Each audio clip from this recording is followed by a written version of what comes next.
Section 50 foreign source income of short term resident individual, यानी जो short term resident individuals होते हैं उनकी जो बाहर के सोर्सेज से कमाई है वो भी इनकम है, वो एग्जेम्प्ट ऑफ टैक्स है। अब ये शॉर्ट टर्म रेजिडेंट इंडिविजुअल क्या हैं, ये इसी सेक्शन के अंदर बताया गया है। ये तो जनरल रूल है ना कि शॉर्ट टर्म रेजिडेंट इंडिविजुअल की जो फॉरेन सोर्स इनकम है एग्जेम्प्ट ऑफ टैक्स है, ये एक सेक्शन में कवर की गई है। और शॉर्ट टर्म रेजिडेंट इंडिविजुअल क्या होते हैं, ये चीज़ इस सेक्शन में कवर की गई है। साथ में इसमें एक एग्जाम्पशन डिस्कस की गई है कि कब इनकी शॉर्ट टर्म रेजिडेंट इंडिविजुअल की इनकम एग्जाम्प्ट ऑफ टैक्स नहीं होती। तो नॉर्मली सेक्शन के दो हिस्से हैं, एक इसका जनरल एक्सेप्शन। स्टार्ट करते हैं section 50 subsection 1 state that subject to subsection 2, मतलब सबसेक्शन 2 की प्रोविजन को मद्देनजर रखते हुए the foreign source income of individual who is a resident individual solely by reason of individual employment, मतलब अगर एक पर्सन जो कि सिर्फ और सिर्फ अपनी मुलाजमत के पेश नज़र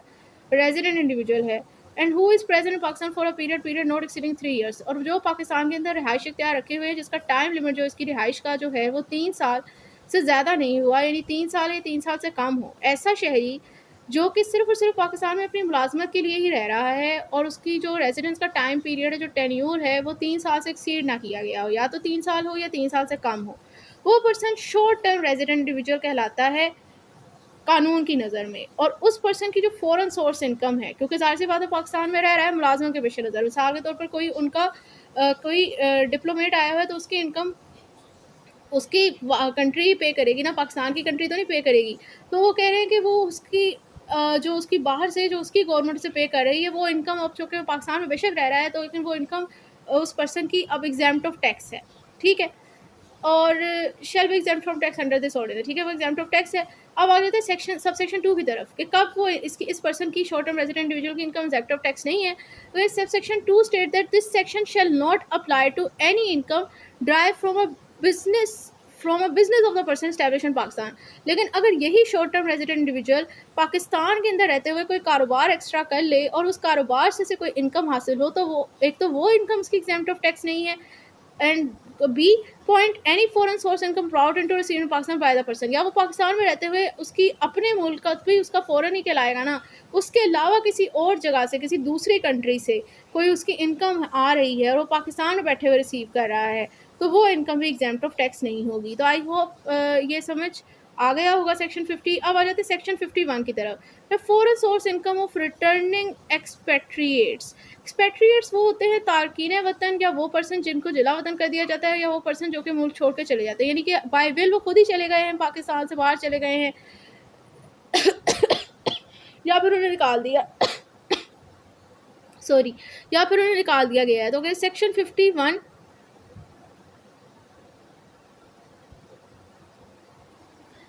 सेक्शन 51 सबसेक्शन 1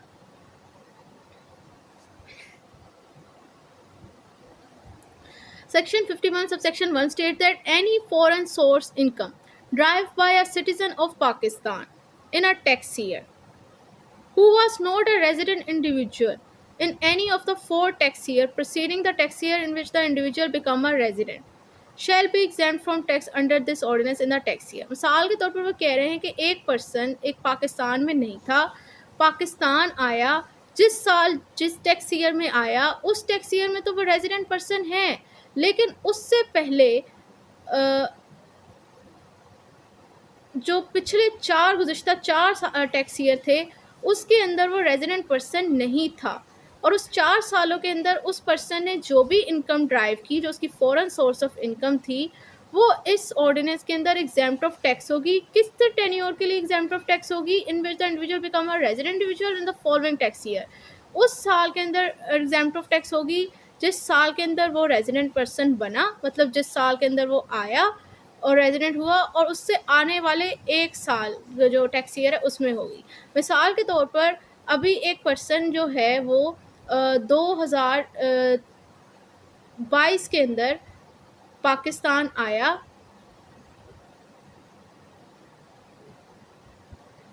ठीक है, 2022 के अंदर पाकिस्तान आया और रेजिडेंट हो गया। 2018 के अंदर वो पाकिस्तान से बाहर था,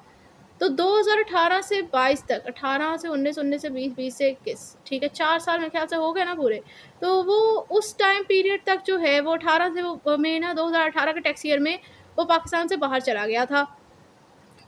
अब वो 2022 के अंदर दोबारा पाकिस्तान आ जाता है और रेजिडेंट पर्सन बन गया, क्योंकि 183 दिन उससे ज़्यादा वो पाकिस्तान में स्टे कर लिया तो वो रेजिडेंट पर्सन रह गया। अब इससे इस साल वो टैक्स ईयर में रेजिडेंट पर्सन तो बन गया, लेकिन उसके पास जितने भी पैसे हैं वो उसने गुज़िश्ता 4 सालों के अंदर बाहर रहते हुए कमाए हैं। तो अब उस पर्सन की जो फॉरेन सोर्स ऑफ इनकम होगी, यानी 2080 से 2021 के टैक्स ईयर के अंदर, वो इस 2022 के टैक्स ईयर के अंदर भी एग्जाम्प्ट ऑफ टैक्स होगी, और इससे आने वाला जो टैक्स ईयर है 2023 के टैक्स ईयर में भी एग्जाम्प्ट ऑफ टैक्स होगी। अब जो 2024 का टैक्स ईयर स्टार्ट होगा, जो कि अभी शुरू नहीं हुआ, जो कि 1 जुलाई से स्टार्ट होना है और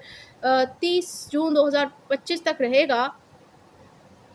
हाँ, तो उसके अंदर जो इस पर्सन की कोई इनकम होगी वो एग्जाम्प्ट, वो टैक्स नहीं होगी, उस पर टैक्स लगेगा। अब इसके अंदर जो जो टैक्स कंसल्टेंट है वो ये चालाकी करते हैं, मिसाल के तौर पर, चालाकी तो नहीं है, ट्रिक है, और आपने अपने क्लाइंट को रिलीफ देना होता है। तो आपके पास अगर कोई क्लाइंट आ जाता है और वो उसकी फॉरेन सोर्स इनकम होती है, वो पर्सन कहता है कि मैं टैक्स नहीं देना चाहता,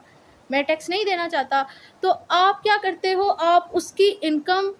को इस तरह ही शो करते हो, इस सेक्शन 51 का फ़ायदा उठाते हुए, कि आप ये कह देते हो कि जिस साल वो रेजिडेंट पर्सन बना है ना, हम उसकी सारी फॉरेन सोर्स ऑफ इनकम जो उसकी होती हैं वो ये बना देते हैं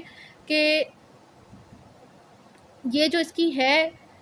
इसको, ये जो पर्सन है ना, उसको टैक्स से बचाने के लिए हम कह देते हैं कि पिछले 4 साल तो ये पाकिस्तान में था ही नहीं, यानी जिस साल ये बना है, जिस साल ये रेजिडेंट पर्सन हुआ है ना, उसे बचाने के लिए हम उसकी इनकम को, जो भी इसने बाहर से कमाई है, उसको हम कह देते हैं कि 4 साल का टाइम पीरियड गुजर चुका है,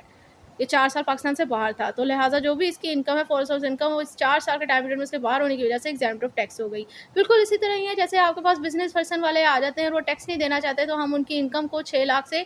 6 लाख पे एग्जाम्प्ट ऑफ टैक्स ही बना देते हैं, क्योंकि 6 लाख बनाते हैं, सॉरी, क्योंकि वो एग्जाम्प्ट ऑफ टैक्स है। तो क्लाइंट को बचाना होता है, यानी उसे रिलीफ देना होता है, तो लिहाजा जिस तरह वहाँ पर एक रिटर्न जमा करवाते हुए ट्रिक्स खेली जाती है, ट्रिक्स एंड टैक्टिक्स यूज़ होते हैं, सेम इसी तरह इधर भी टैक्टिक्स यही ट्रिक्स होती हैं। Subsection 2,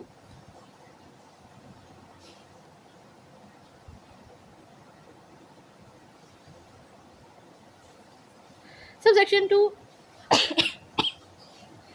state that where a citizen of Pakistan leave Pakistan during a tax year, जब एक पाकिस्तान का सिटीजन, पाकिस्तान का शहरी किसी टैक्स ईयर के अंदर पाकिस्तान छोड़ देता है, and remain abroad during the tax year, और उस टैक्स ईयर के अंदर जो है वो पाकिस्तान से बाहर ही रहता है, मिसाल के तौर पर 2023 के टैक्स ईयर में उसने पाकिस्तान छोड़ दिया और वो पाकिस्तान में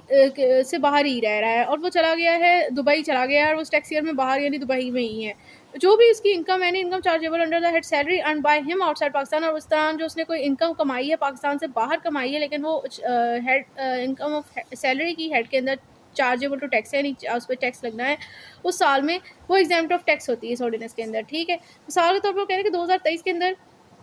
वो पाकिस्तान का ही जो था, पाकिस्तान में था वो पर्सन, और फिर वो चला गया उसी टैक्स ईयर के अंदर दुबई चला गया, दुबई जाके उसने जो जॉब वगैरह की, उधर से जो उसने इनकम हासिल की, वो सैलरी के हेड में तो आती थी, लेकिन वो जो कि उस टैक्स ईयर के अंदर बाहर ही रहा है, वो इनकम भी उसने बाहर ही कमाई है, तो वो इनकम जो है वो इसकी अब इस ऑर्डिनेंस के अंदर एग्जाम्प्ट ऑफ टैक्स होगी, उस पर टैक्स लायबिलिटी नहीं लगेगी।